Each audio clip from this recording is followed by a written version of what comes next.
ಹೊಳೆಹೊನ್ನೂರು ಶ್ರೀ ಸತ್ಯಧರ್ಮ ತೀರ್ಥರ ಸನ್ನಿಧಾನ. ಇವತ್ತು ಉತ್ತರಾರಾಧನೆ. ಇಲ್ಲಿ ಬಂದಿದ್ದೀವಿ.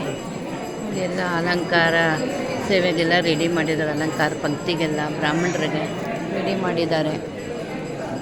5 ಜನ ಬ್ರಾಹ್ಮಣರಿಗೂ ಅಲಂಕಾರಕ್ಕೆ ರೆಡಿ ಮಾಡಿದ್ದಾರೆ. ಈಗ ಮಹಾಮಂಗಳಾರತಿ ಆಗಬೇಕಿನ್ನು. ಜನ ಎಲ್ಲ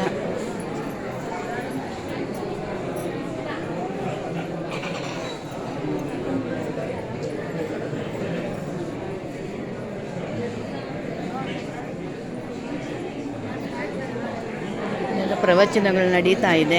ಜನ ಅಲ್ಲಿ ಕೂತಿದ್ದಾರೆ ಎಲ್ಲ.